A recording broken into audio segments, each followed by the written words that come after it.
Hello friends, welcome to Minnu's lifestyle. இன்னைக்கு day in life பார்க்கலாங்களாங்க. இன்னைக்கு நான் என்னென்ன பண்றேன் அப்படிங்கிறது ஒன் டே உங்களோட நான் ஷேர் பண்ணிக்கிறேன். ஒரு நாள் ரிலாக்ஸா இருக்கலாம் அப்படின்னா கண்டிப்பா முடியாது. ஒர்க்கிங் போற உமன்களுக்கு எல்லாத்துக்குமே தெரியும். ஒன் டேங்கிறது நமக்கு ரெஸ்ட்டுங்கிற பேச்சுக்கே இடம் கிடையாதுங்க. ஒன் டே ரெஸ்ட் எடுக்கிறோம் அப்படின்னா அது எப்பன்னு நமக்கே தெரியாது. இன்னைக்கு பாத்தீங்கன்னா ஒரு நாள் வீட்டுல ரிலாக்ஸா இருந்தப்ப சரி அப்படியே லாங் வீடியோ ஷூட் பண்ணலாம் அப்படின்னு சொல்லிட்டு தான் எடுத்துட்டு இருக்கேன். ஃப்ரெஷ் அப் ஆயிட்டு ஒரு ஆஃப்டர்நூனுக்கு மேல பாத்தீங்கன்னா விளாக் எடுக்க ஸ்டார்ட் பண்ணிட்டேங்க. இந்த ஒன் டே எப்படி போகுது அப்படின்ட்டு அப்படியே என்னோட நீங்களும் வீடியோ அப்படியே கன்டினியூ பண்ணிக்கலாம். வேலைக்கு போற உமன்கள் எல்லாமே நான் என்ன சொல்ல வரேன் அப்படின்னா, நமக்கு படிச்ச படிப்புக்கு நம்ம கண்டிப்பா வேலைக்கு போகணுங்க. வேலைக்கு போகல அப்படின்னா அட்லீஸ்ட் நம்ம வீட்ல ஏதாவது ஒரு வேலையாவது செய்யணும். நம்ம நான் ஷார்ட்ஸ்லயே சொல்லியிருந்திருப்பேன். யூனிவர்ஸ் நமக்கு கண்டிப்பா ஏதாவது ஒரு விஷயத்துல கண்டிப்பா நடக்கும்ட்டு நான் நிறைய விஷயத்துல நான் பார்த்துருக்கேன். நான் வரக்கூடிய விளாக்ல கண்டிப்பா நான் ஒவ்வொன்றா டீட்டெயில்டா ஷேர் பண்றேன். ஒரே ஒரு எக்ஸாம்பிள் மட்டும் நான் இப்ப நான் சொல்றேன். என்னன்னு பாத்தீங்கன்னா, நான் இப்போ ஒர்க்குக்கு போயிட்டு இருக்கேன் இல்லைங்க. நான் நிறைய ஒர்க்குக்கு ட்ரை பண்ணேன். மனசுக்குள்ள நமக்குன்னு ஒரு ஜாப் ஃபிக்ஸ் பண்ணியிருப்போம். ஒரு இமேஜின் இருக்கும். நமக்கு இது மாதிரி தான் ஒர்க் வேணும் அப்படின்னு சொல்லிட்டு. அது மாதிரி தான் எனக்கு ஒரு சிஸ்டத்துல ஒர்க் நம்ம பார்க்கணும் அப்படின்னு சொல்லிட்டு எனக்கு ரொம்ப நாள் எங்க வீட்டுக்கார் நீ வேலைக்கெல்லாம் போகக்கூடாது, வீட்டில தான் இருக்கணும் அப்படின்னு சொல்லிட்டு நான் ஒரு பாத்தீங்கன்னா ஒரு 12 இயர்ஸ் நான் 13 14 வருஷம் வீட்லயே இருந்தேன். எந்த வேலைக்குமே போகல. இப்ப இந்த ஒரு 2.5 வருஷமா தான் பாத்தீங்கன்னா நான் வேலைக்கு போயிட்டு இருக்கேன். அப்போ எனக்கு பிடிச்ச மாதிரி வேலை தான் நான் சூஸ் பண்ண அப்படிதான் நான் போகணும்னு நினைச்சேங்க. அவர் ஒண்ணு நீ டைலரிங் பண்ணு, இல்லைன்னா ஆரி ஒர்க் பண்ணு, வேற ஏதாவது வேலைக்கு போ அப்படின்னு சொல்லி தான் சொல்லிட்டு இருந்தாரு. ஆனா எனக்கு எது பிடிச்சிருக்கோ நான் அதுக்கு தான் போவேன்னு சொல்லிட்டு உறுதியாவே இருந்தேன். ஆனாலும் அப்படி இருந்தாலும் வீட்டுல தான் தெரியும்ல ஜென்ஸோடைய மென்டாலிட்டி எப்படி இருக்குன்னு சொல்லிட்டு ஒரே புஷ் தான் பண்ணிட்டே இருந்தாங்க. நீ எங்கேயாவது போ, கத்துக்கோ, வீட்டுல ஏன் சும்மா இருக்கு அப்படின்னு சொல்லிட்டு. அப்படி இருக்கும் போதுதான் நான் ஒரு 4 இயர்ஸ்க்கு முன்னாடி ஒரு யூடியூப் சேனல் கொரோனா டைம்ல வீட்டுல இருந்தோம் இல்லைங்க. எல்லாருமே அப்ப என்ன பண்ணோம், வீட்டுல சும்மா இருக்கிறதுக்கு இது மாதிரி ஒரு சேனல் ஓபன் பண்ணலான்னு சொல்லிட்டு ஒரு சேனல் ஓபன் பண்ணி கஷ்டப்பட்டு 2 வருஷமா வீடியோ எப்படி போடுறது, எப்படி எடிட் பண்றது, எந்த ஒரு பேசிக்னஸ்மே இல்லாம ஒரு சேனல் ஓபன் பண்ணி ஒரு 700 சப்ஸ்கிரைபர் வந்தாங்கங்க. ஒரு சின்ன கேர்லெஸ்னால அந்த சேனல் என் கையை விட்டு போயிருச்சு.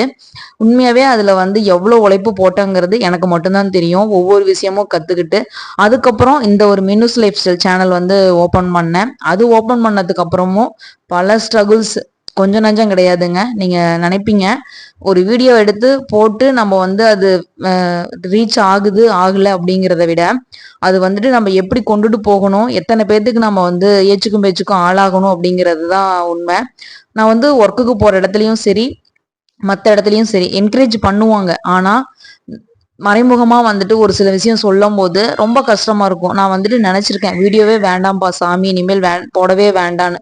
ஒருத்தவங்க சொல்றாங்கிறதுக்காக நம்மளுக்கு பிடிச்ச விஷயத்த நம்ம பின்வாங்க கூடாது. நமக்கு எதுல மனசுல நமக்கு தோணுது, நமக்கு வேலை பிடிச்சிருக்கு, இந்த வேலை தான் செய்யணும்னு சொல்லிட்டு கான்பிடன்ஸா இருந்தோம். கண்டிப்பா அதே மாதிரி யூனிவர்ஸ் நமக்கு கொடுத்தது. அதே மாதிரி நமக்கு இதுல வருமானம் வருது வரல, இன்கம் கொடுக்குது கொடுக்கல யூடியூப். நமக்கு பிடிச்ச விஷயத்த கண்டிப்பா நம்ம நமக்கு பிடிச்ச மாதிரி போட்டோம் அப்படின்னா கண்டிப்பா இந்த யூனிவர்ஸ் நமக்கு ஏதாவது ஒண்ணு பண்ணும் அப்படின்னு சொல்லிட்டு தாங்க மறுபடியுமே நான் இந்த யூடியூப் சேனல் ஸ்டார்ட் பண்ணேன். இன்னமுமே எனக்கு தெரிஞ்ச மாதிரி தாங்க நான் ஸ்டார்ட் பண்ணியிருக்கேன். நிறைய பேர் நிறைய விதமா எப்படியோ போடுவாங்க. நமக்கு என்ன வருது, நமக்கு எது பிடிச்சிருக்கு அப்படிங்கிற மாதிரி தான் நான் இப்போ சேனல் ஓபன் பண்ணி வீடியோஸ் போட்டுட்டு இருக்கேன். நான் எதுக்காக இப்படி எல்லாம் சொல்றேன் அப்படின்னா, நமக்கு யூனிவர்ஸ் நம்ம என்ன நினைக்கிறோம் அப்படிங்கிறது கண்டிப்பா அந்த பிரபஞ்சத்துக்கு தெரியுங்க. நான் அதுக்குதான் சொல்றேன், என்னோட ஒர்க்ல நான் எவ்வளவு கான்பிடென்ட்டா இருந்தேன், அந்த ஒர்க் நமக்கு எப்படி கிடைச்சது அப்படிங்கறது தான் நான் உங்களோட நான் ஷேர் பண்றேன். அதே மாதிரிதான் நீங்களும் கண்டிப்பா மனசுல ஏதாவது ஒண்ணு நினைங்க. கண்டிப்பா யூனிவர்ஸ்கிட்ட சொல்லுங்க. கண்டிப்பா வானத்தை பார்த்து கண்டிப்பா நமக்கு இது கிடைக்கணும் அப்படின்னு சொல்லிட்டு அந்த யூனிவர்ஸ்கிட்ட சொல்லிருங்க. என்னைக்கு இல்ல என்னைக்கு கண்டிப்பா நமக்கானது நமக்கு அது கண்டிப்பா நடந்தே தீருங்கிறது நான் உறுதியா சொல்லுவேங்க. இது ஒரு விஷயம் தான் நான் சொல்லியிருக்கேன். இன்னும் நிறைய விஷயங்கள் இருக்கு.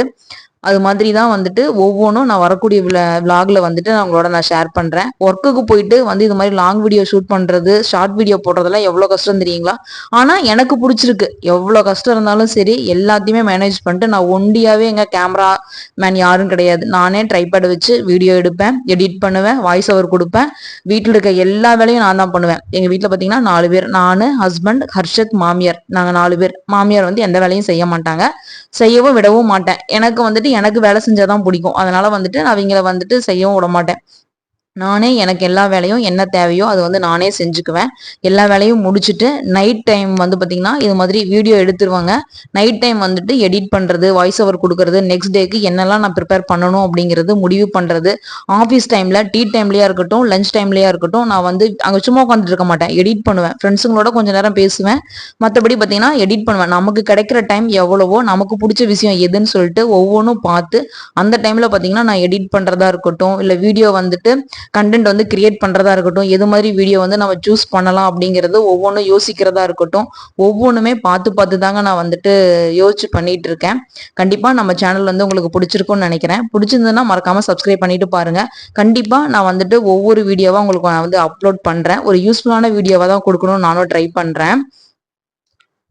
இப்போ வந்து பார்த்தீங்கன்னா, ஆஃபீஸுக்கு மண்டே வந்துட்டு எத்தனை செட்டு ட்ரெஸ் வேணும்னு சொல்லிட்டு எல்லாமே வந்து அயர்ன் பண்ணி வச்சுக்குவாங்க ஒட்டுக்காவே. டெய்லியும் வந்து நம்மளால அயர்ன் பண்ணிட்டு இருக்க முடியாதுன்னு சொல்லிட்டு, ஒரு 5 செட்டு வந்து நான் அயர்ன் பண்ணி ஃபுல்லாவே வந்து வச்சுக்குவேன். டெய்லி வந்து வியர் பண்ணிட்டு போறதுக்கு. ஓகே ஃப்ரெண்ட்ஸ், நான் பேசுனது ஏதாவது தப்பா இருக்குமா என்னன்னு எனக்கு தெரியல. உங்களுக்கு பிடிச்சிருந்ததுன்னா மறக்காம நம்ம சேனலை சப்ஸ்கிரைப் பண்ணி சப்போர்ட் பண்ணுங்க. இன்னொரு இன்ட்ரெஸ்டிங்கான விளாக்ல பார்க்கலாங்க. தேங்க்ஸ் ஃபார் வாட்சிங்.